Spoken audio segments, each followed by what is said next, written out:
Welcome everyone to our RRTPO TAC meeting. It's Tuesday, May 13th, 9 a.m. If we could certify the quorum with a roll call, please. Thank you.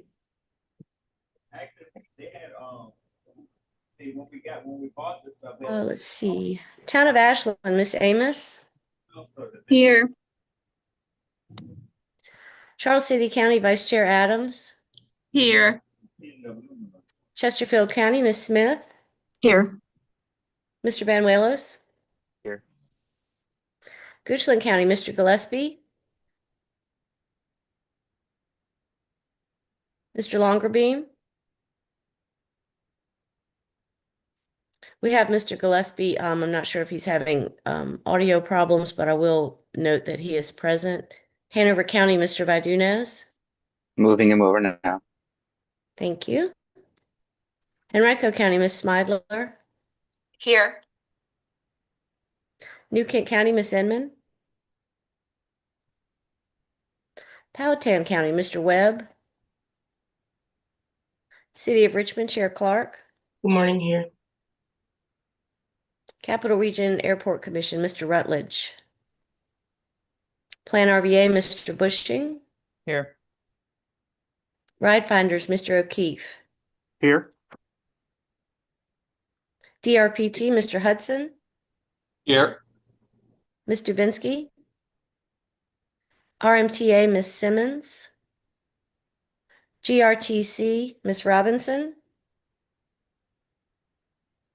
Mr. Robinson. VDOT, Mr. Hagan. Here, good morning. Good morning. Thank you. That concludes the roll call for attendance. We do have a quorum. And I'll note anyone who arrived while I was taking roll and mark them as present. Thank you. Moving to item 3, consideration of amendments to the meeting agenda. Anyone have any consideration for amendment? Awesome. Hearing none. We're looking for a motion for approval of our April 8th meeting. I think all of us were here. If not, you've had time to read through it. Is there a motion for approval of our April 8th TAC meeting minutes? John O'Keefe, I'll make a motion for the approval of the April 8th TAC meeting minutes. Thank you, John.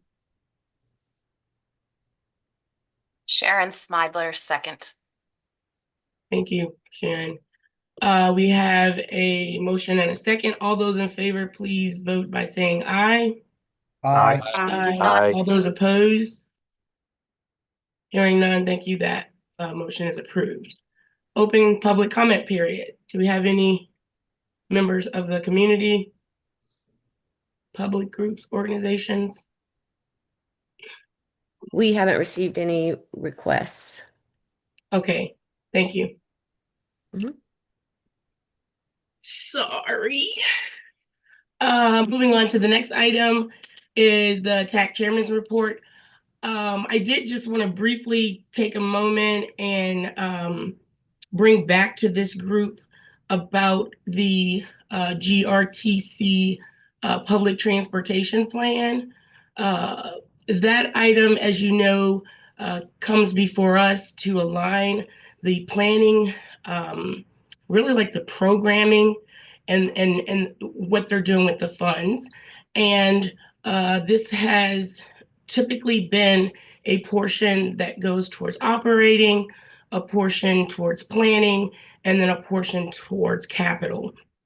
And so I did just want to bring it back to this group that we were really aligning how the TPO and the CVTA works in regard to looking at the levers. So I just wanted to bring this group aware that we brought it up. We would like, as we move forward over the next year, making sure that we are encompassing of those 3 categories, the regional input and the needs, to make sure that we are cross-checking and having our fair input into that process. So I did want to bring that up because I thought that it would be important just to clarify. So if you have any free time and you want to look at the cross meetings of the CVTA and and plan RVA, I encourage you to do so either at the TAC levels or at the other levels, because they do work together, and it's amazing. Miles and Chet and everyone there has done a great job in that alignment, and of course all of the leaders that set up the dedicated funding to GRTC for that. So again, I just wanted to take the time to make that statement. Anytime anybody have any additional questions or comments on that, we can entertain that at the TAC member comments at the end of the agenda. With that, that concludes my brief report and update. We will move to item 7, FY 24-27 TIP amendment. Looks like Ms. Heller. Yes. All right. Thank y'all so much. Give me just 1 second here. Okay. Thank you so much, Madam Chair. I have one TIP amendment today focusing on the Mayo Bridge replacement project. So this amendment is being requested by VDOT. It is required because the project is being ungrouped from its original VDOT grouping and also to reflect increased project costs. So this project involves a few different things, but it will redevelop and rebuild the existing Mayo Bridge. In addition to reducing the bridge's speed from 35 miles per hour to 25 miles per hour, the latest typical section also calls for a reduction of vehicular lanes from 4 lanes to 2, dedicated lanes for cyclists, and a separated pedestrian walkway. The section also calls for additional pedestrian space on the western side of the bridge so that it better aligns with the existing trail system. Here we have the project tip block highlighting the federal sources for funding. And it is our request today that the TAC approves the proposed TIP amendment as requested by VDOT. And if anyone has any questions, we'd be happy to take them. All right. Do we have any questions regarding this project? Hearing, okay. Ms. Smith, good morning. Good morning. So the funding is being used for PE. Is that right, for design? PE right of way. I see. And Madam Chair, if I can add just one little point of clarification, the reason we're ungrouping this, so this was in the bridge construction group, it's being ungrouped for the environmental assessment. So since it's risen up to that level of review, we want to make sure that it's individually listed in the TIP. Okay. All right. Thanks. Awesome. Any additional questions? Hearing none, do we have a motion for approval of the TIP amendment requested by VDOT? I'll move for approval. Thank you, Joe. Do we have a second? Second. Thank you, Barb. All right, we do. Let me see. Let me check my agenda here. We can do this by a voice vote, Madam Chair. Okay, good. All right, all those, we do have a motion and a second on the floor. All those approving the motion and the second, say by saying aye, please. Aye. Aye. Appreciate it. That was hard for me to get out. All those opposed say nay. Awesome. That motion is passed and approved. Moving on to item 8, bike ped RVA plan update. Bill, good morning.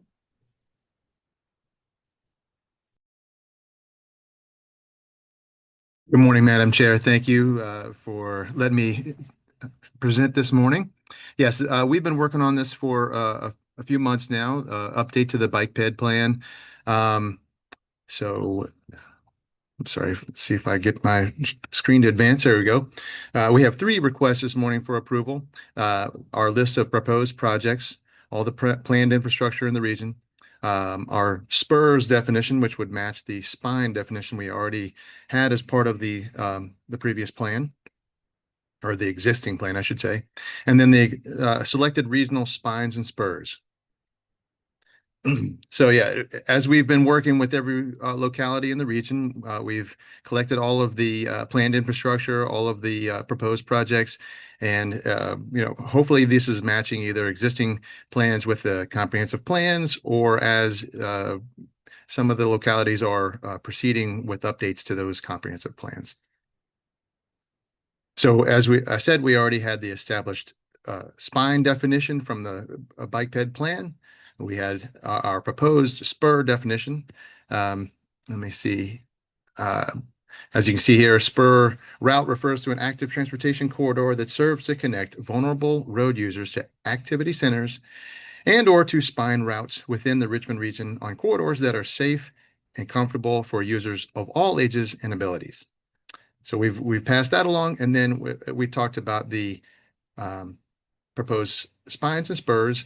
As you know, as we had been talking about, the spines were the existing Capitol Trail, the planned, and as we're executing now, Fall Line, and then the potential for the James River Heritage Trail or the Three Notch Trail to the west towards Charlottesville.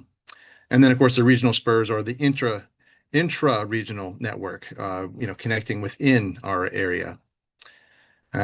This map, obviously, everybody has seen it. I tried to enhance it a little bit, but it's still sort of unclear. I've shared the story maps and everything, so everybody should have seen this many times over by now. But the spines, again, reflecting those three major spine trail proposals, and then within the local spurs and the spurs. So our request today is, three separate items, and we can, whatever you choose, if you want to have them as as a joint recommendation or individually. But our proposal is to have each of these be accepted today. Thank you, Okay. Madam Chair. Thank you, Phil. Very good. I think you did a great job in kind of throwing it back to the localities, working with us, and really getting clear definitions. I think it allows for that economic development that can come off of even a local spur to still really be there. So I like what you pointed out about the vulnerable communities and really connecting them with active transportation. So thank you for that. I do think, do we have any discussion on this item? I can't see everyone's hands, but I think that we can take this as a single recommendation because they're all, to me, interrelated, no pun intended. And so could we take a motion for approval for recommendation on the Bike Ped RDA 2045 plan update?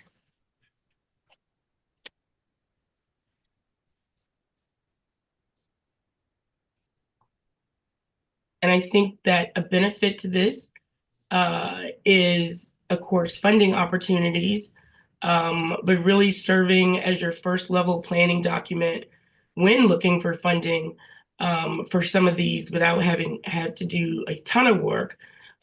You can attach this to your applications as the planning framework for getting these projects done. So again, do we have a motion for approval? Recommendation. Sharon Smidler with Henrico. I make a motion to approve the Bike Ped RVA 2045 plan update. Thank you. I'll Is second there- the motion. Who is that? I'm sorry. I'll second the motion, Madam Chair. Thank you, Ms. Adams. So we do have a motion and a second. Miles, is a roll call good on this? Yes, a roll call would be fine. Okay, awesome. All those in favor of approving the motion and the second, please vote by saying aye. Aye. Aye. Opposed? Aye. Thank you. That motion is passed. All right. Wow, we're doing so good this morning. Regional Funding Framework Review. Miles. All right, thank you, Madam Chair. So this is the final action item final discussion item we have for you today. So we've gotten both the action items out of the way. And this is picking up with the funding framework discussion. As you'll recall, we started in the fall with an update moving to applications only every other year for new projects. And then starting in December, we went through some additional outstanding items that we had heard from members of the TAC, the policy board, or that staff had identified as potential concerns. So we looked at existing projects, project readiness, the timing and coordination needed for applications, regional priorities. And then in March, we visited the bike ped funding, and we decided we needed a little bit more follow-up on that. So that's what we're bringing back today. So just as a quick reminder of the things that we've already gone through, in terms of the application, current review thresholds, the current process is anything under 10% increase is a TAC review. Anything above a 10% increase goes through the full policy board. And we agreed that there would be an additional threshold at 50%. So basically up to 50% is just normal policy board. Above 50%, we were trying to limit eligibility to certain categories. And those categories were basically legacy projects that we're just trying to get completed. Macroeconomic hardship, basically it's an economy-wide impact like we saw with COVID, where all the projects are going over 50% increase, or a specific locality hardship where there are no other transportation revenues that could be used to help meet that need. We looked at project readiness, and what we agreed to was a readiness factor that would be applied after the initial cost benefit, and it would be up to 10 points.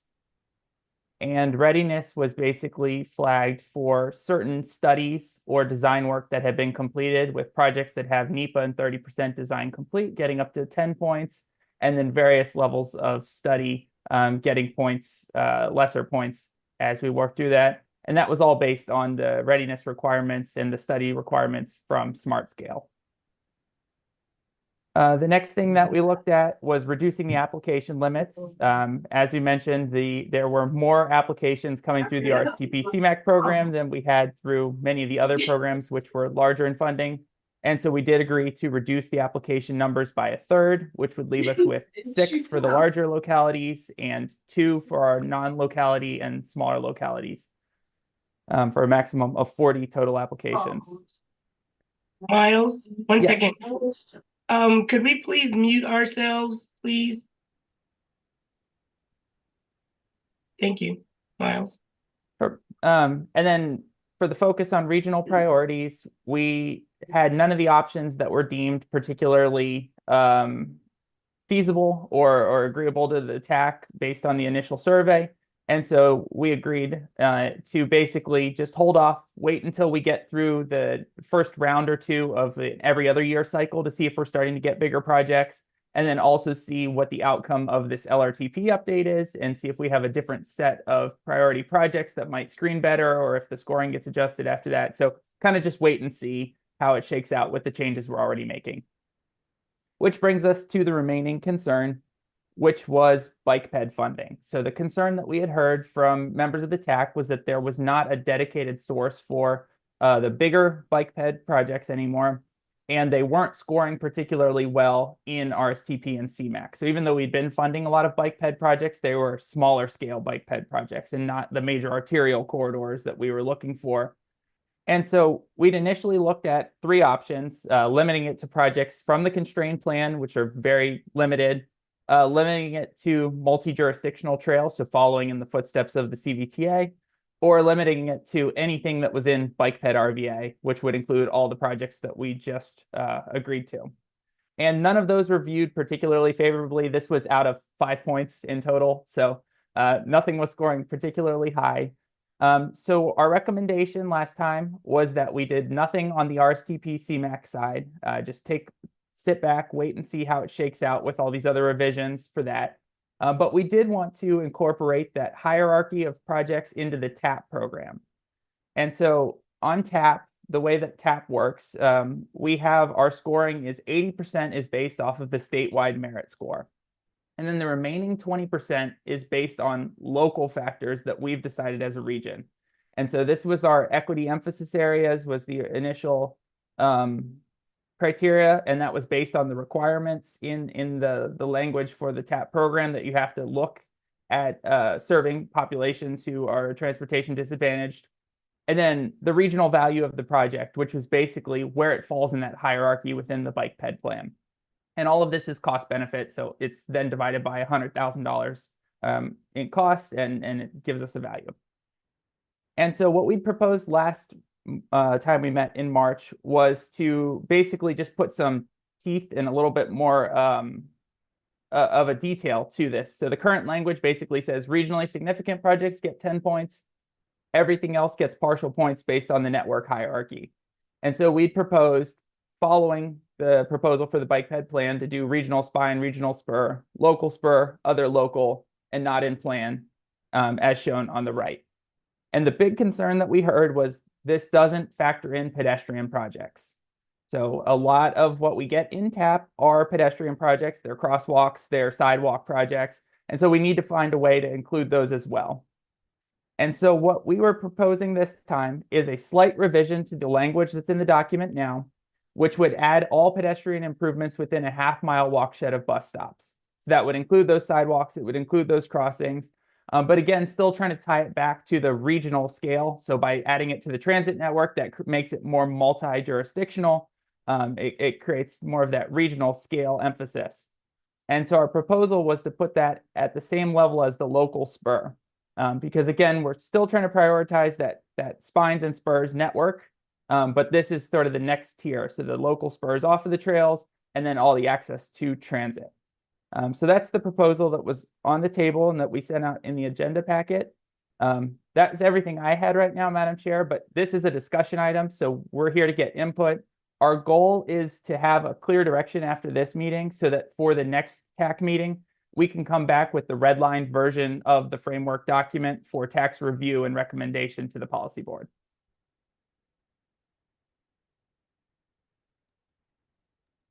Okay, thank you, Miles. You've definitely given us something to discuss. Barb. I think this is a good step in the right direction. I think we're missing an opportunity to use VDOT's PSAP tool and incorporating the safety.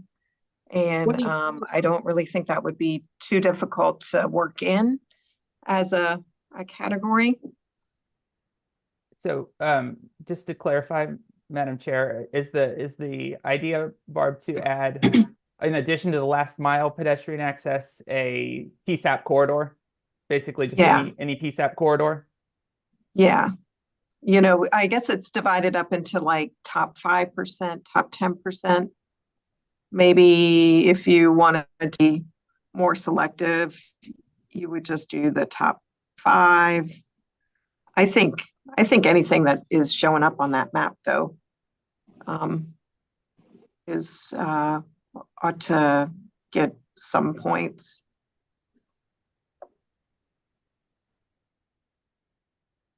And I guess Miles or Barb, does someone want to just give me the spelling or the words for the acronym PSAP, or what is it? Well, they changed it. They've added a B to it, but I think it is the Pedestrian Safety Action Plan. So now it might be Pedestrian Bicyclist Safety Action Plan. Okay. You have to be careful when you're looking for it online because it's easy to pull up the old one and not the new one. Mm-hmm. Yeah, and I think that, yeah, so we'll talk about it. Sharon? Hi, good morning. I agree with Barb. I think that PSAP, or whatever it's with the bicycle edition, the new acronym, I think that's a good regional detail to provide on here. So I would be open to the top 5% of the PSAP quarter, or whatever the new acronym is, to be added to have the score of 5. I think that's a good idea to add that in, as Barb suggested. Thank you. Any additional questions? I do have a comment. And so just to be clear, Miles, if you could help me, when we're talking about the TAC funding and then these point systems, this clearly says, and so is this for all of the TAP funding, kind of how we're gonna start to score it? because I think that it's definitely, and the group, you all can remind me if we said that we are prioritizing trails as what defined by regional spine and spur and bike lanes, I would presume, as the number one priority for a TAP. Can you help me understand that, Miles, a little bit? Sure. So this language was already in our TAP program, and we just never actually defined what we meant by regionally significant or locally significant. So in the way that it's worked is that we've applied the spines as the full 10 points for the past 2 or 3 rounds since we adopted this framework that we have. But this was trying to actually give real numbers and real definitions to each of the different values. So it was really just trying to formalize what's already in place. But yes, so it does prioritize the shared use paths across the region. And then it would secondly follow up with all of the local bike routes that tie in, and then all the sidewalks and the PSAP corridor improvements. So, and I guess just from staff's perspective on the PSAP, if I may, Madam Chair, Yes. we're perfectly fine with this. I think this aligns very much with what we did on the CVTA side for transit scoring, that the PSAP corridors were flagged as part of the sort of improving the safety of access with transit. So I think that would line up perfectly here along with our access to transit. Okay, thank you. And I just wanted to kind of make that statement so that people could hear and understand it a little bit better. Barb? And, you know, I hadn't really landed on the points. You know, maybe you could use, if you were in the top 5%, you get more points. If you're in the top 10, you get less points. You know, I hadn't thought all that out. So We're happy to bring that back, Madam Chair, with a proposal in the red line markup. Because I think that, again, when we're talking about safety, we're starting to talk about, you know, regional vision 0. And if this is, you know, how that structure, how that is, you know, we're saying, hey, is safety not as important as a shared use path? Potentially. No or yes. Yeah, but I definitely think that we're going the right direction with codifying more specific things. I would agree with that as well. Do we have any additional discussion, or do you need anything else, or do you have more, Miles?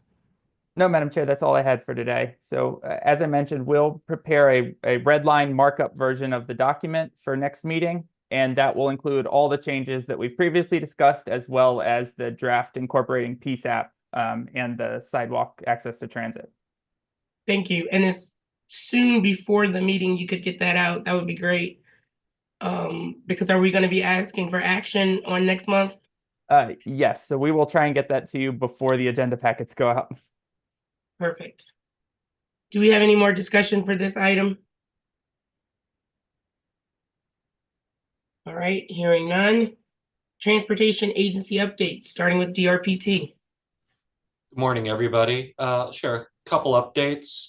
First out is the FY26 5303 funding opportunity remains open in our web grant system, and the deadline for submitting those applications is June 2nd.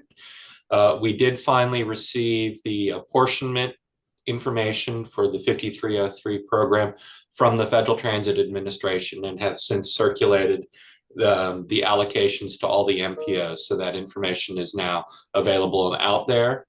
Additionally, we have been working through some updates to our STIP amendment and administrative modification procedures. I'll kind of highlight those here. We have a central email box, which is now stip@drpt.virginia.gov, where all STIP amendments and add mods can be transmitted. We also ask that you continue to CC me in that case on any of those being submitted to DRPT for review and action.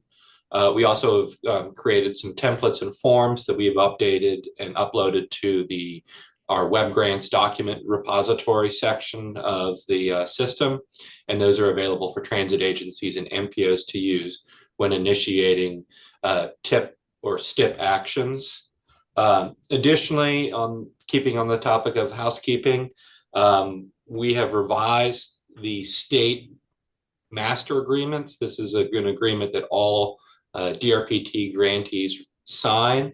Those have been circulated and are due back on June 20th. We have set up an email inbox to receive all of those, and that's webgrants, one word, at drpt.virginia.gov. We're asking that when those are returned, that you include a subject line in your email with your organization's name, and these must be executed and signed by an authorized executive from your agency.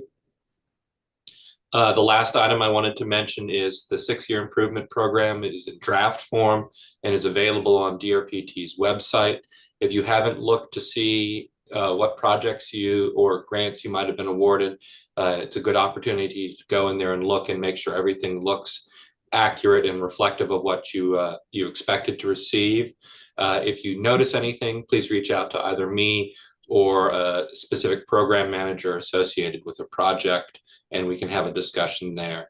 That should be going to the board, to the CTB for approval prior to the start of the new fiscal year. So I believe it's on tap for sometime in June. That concludes what I have for updates today. I'm happy to answer any questions. Thank you. Lots of good information. GRTC?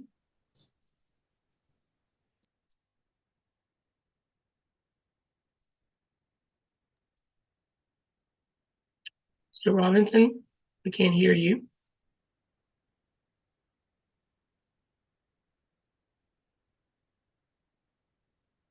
We'll come back to GRTC. John with Ride Finders. Yes, ma'am. Thank you, Madam Chair. Ride Finders had another busy month. We participated in tabling events at the Chesterfield Community Resource Fair, the Virginia Retirement Systems Benefits Fair, as well as the State Corporation Commission's Benefits Fair, as well as an Earth Day event celebration. We did a tabling event with the Richmond Flying Squirrels, where we provided information on carpooling and van pooling. We also assisted GRTC's planning and scheduling department with the delivery of schedules to the area businesses, libraries, and organizations last month. Also, as part of GRTC's quarterly volunteer time off program to celebrate National Volunteer Month, the Ride Finders team volunteered at the Chesterfield County Food Bank Outreach Center, packing drinks and sorting non-perishable items into bags to help families in need. We submitted and revised our RRFP for updated van pool agreement forms to GRTC's Chief of Staff and Chief Development Officer for review to include, adding on new van pool vendors and hoping to have this be increased and done in FY26. And we continue to promote community participation in the Green Your Commute Pledge campaign by encouraging individuals to choose a sustainable commute. And with that, Madam Chair, that is the update for Ride Finders. Be glad to answer any questions anybody may have. Thank you. And I just want to mention that Ride Finders also attended we have Music in Maine at Main Street Station on Thursdays, and I saw Brigitte out there. So thank you for coming out to that as well. Yes, ma'am, and we'll be at your the benefits fair for the city of Richmond next week. I believe that's at Main Street Station as well. Yep, thank you. And then I hope each of you all can also come out to the Speed Symposium that we'll have on May 22nd. I know a lot of our peers, Joe and Barb, have all feel everyone. So please, Miles, please join us again. Moving on to our last update from, well, maybe we can go back to GRTC. GRTC, are you ready? All right, still having a little technical issues. VDOT, Mr. Hagan. So first item, just a reminder to everybody that we're in the middle of pre-application time for TA and revenue sharing, and that ends May 30th. Also related to that, as you're developing your applications, it's always a good idea to reach out to us at the Richmond District Office as you're thinking about your project scope, schedule, and budget, so that we can help you think through that. Make sure that we can address any questions there and keep them from coming up later on in the application process. So last thing, reminder to everybody that we have the locally administered projects forum tomorrow and Thursday at Lewis Ginter Botanical Gardens. That's it for me. Thank you. All right. We are, if we have any substantial, yep. And so there we go. Awesome. Corey, GRTC has posted their update in the chat for all of us. So if you could click on that and review that, that would be great. Moving on to item 11, please check out the Plan RVA newsletter. And then item 12, TAC member comments.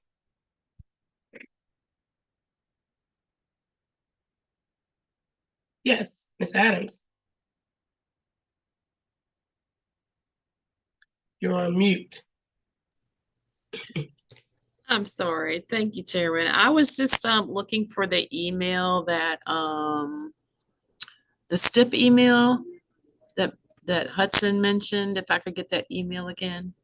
Yeah, and maybe you can put those two emails in the chat for us. Because HUD, yeah, I got STIP at DRPT, and then I kind of got web grants at rva.gov. I'm sorry, web grants at virginia.gov. So yeah, if you could please put those in the chat, that would be very helpful. Thank you. Sure thing. Barb? Did you say me, Barb? Yeah. Yep. Corey did you say this already? And I was distracted. Corey put an update in the chat. Yes. Okay. Sorry. Well, I don't know about you being distracted, but yes, Corey did put it in the chat. I was completely distracted. Yeah, thanks. Awesome. All right, our next meeting is going to be June the 10th, 2025, same time. Hearing no other member comments, call this meeting adjourned.